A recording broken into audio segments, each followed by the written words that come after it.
Listen, y'all, downtown Louisville, Kentucky today, Bachfest. That's a tasty beverage. We're gonna have some drinks. Enough of this intro. Let's get to it. NuLu, Bachfest, let's go. Welcome to That's a Tasty Beverage, where we explore drinks of all kinds by some of the most talented people in the industry. We're here to expose folks to the delicious drinks we encounter, their creators, and maybe have some fun in the process. Follow us as we explore these incredible concoctions. This is That's a Tasty Beverage. So down here at Bachfest today for a little bit of on-the-street action. First inaugural Bachfest going on here in Louisville.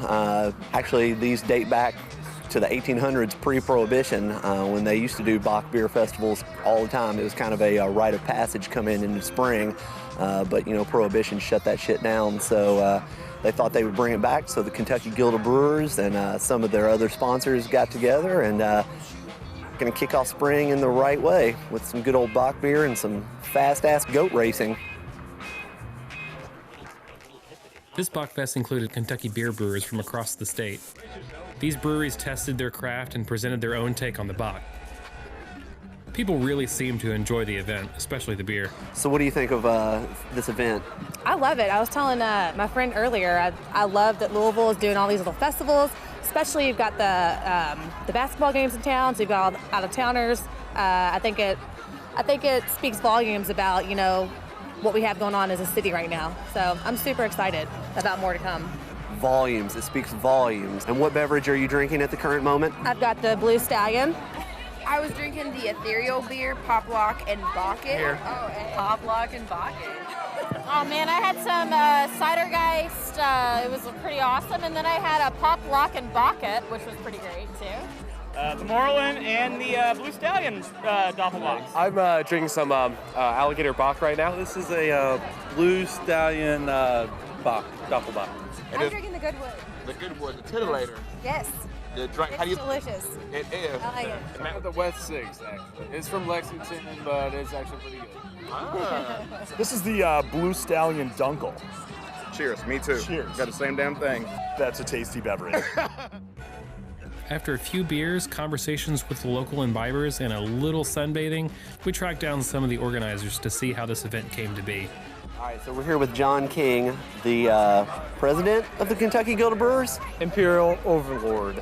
So John, tell us a little bit about your all's involvement with Bachfest. Well, I have a question for you. Does your grandpa know you stole his sweater? He does. Okay. I took this right out of that old man's closet. Cat dude.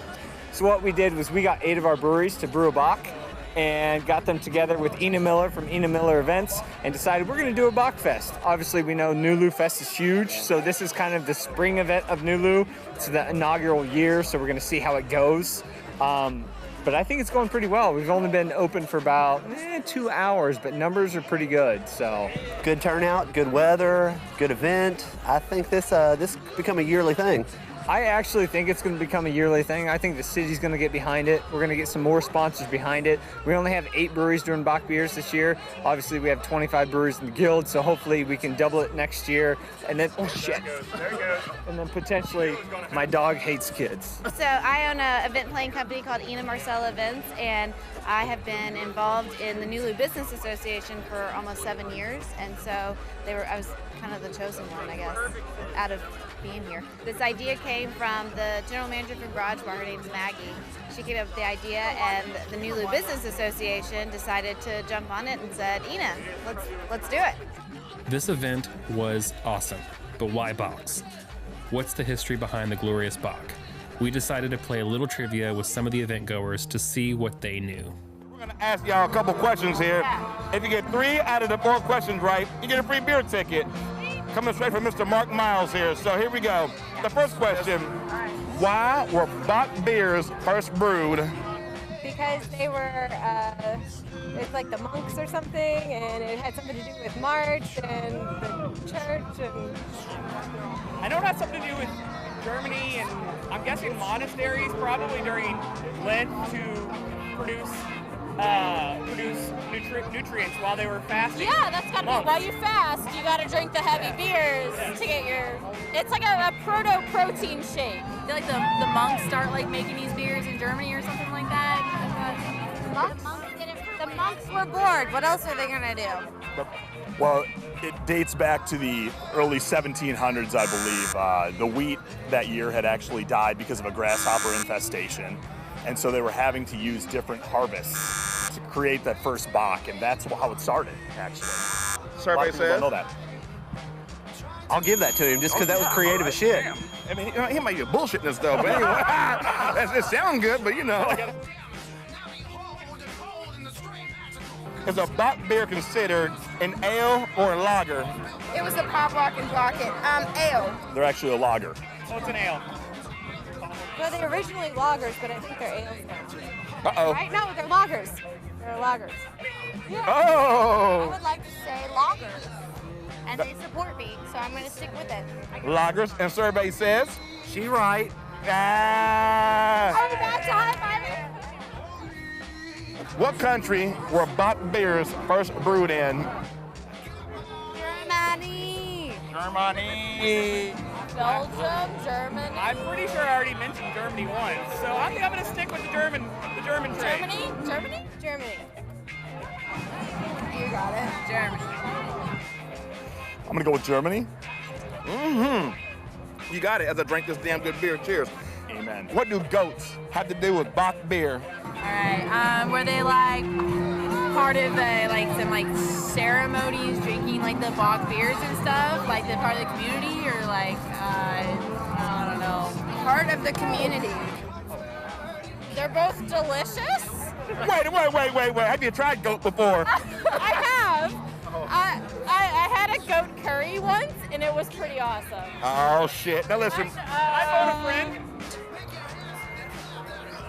They actually trim the weeds that are growing around the harvest. Is that true? False?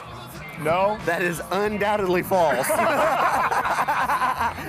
Bock actually is German for goat. Okay, ein Bock, ein Beck is how people from Munich pronounce. That's right. Go. Yeah. Really? Yeah, that's right. They came to me. Their dialect made them say ein Bock. Curry. Boom. Oh, smile. What does this do? Are we smiling? A beer ticket. That's yours. Oh, thank you. By God, you enjoy that beer and your birthday here. Thank you. Oh, high fives, everyone. You're filming. We were pretty surprised to see how much people actually knew about the Bock, but we still had questions. So we tracked down an expert to explain what Bachfests are about and how they relate to Louisville. So tell us a little bit of what you know about the history of Bocks here in Kentucky, or Louisville specifically. Well, we are not recreating the wheel again. I know I keep on saying that, but this is before Prohibition. With all the breweries that we had, this was done yearly. It was the Bock Festival. Bocks became very popular back in the 14th century because obviously there wasn't refrigeration.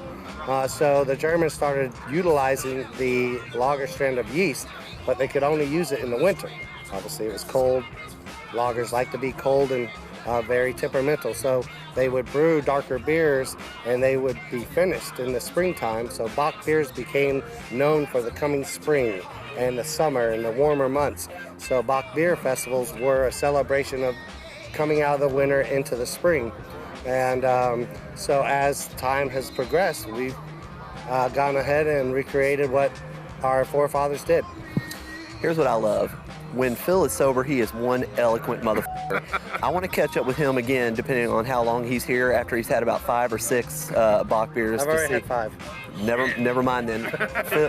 Phil is just an eloquent motherfucker then. Thanks, Phil. All right. All in all, it was a great festival. We got a few delicious Bocks, saw some fast-ass goats, met some interesting people, and got a little sunburn. Everything we could want from a damn good festival with tasty beverages. Hey guys, it's your friendly cameraman here to remind you that you should click subscribe over here to stay up to date with all the shenanigans that these guys are doing. Ain't that right? Yep. He knows what he's talking about.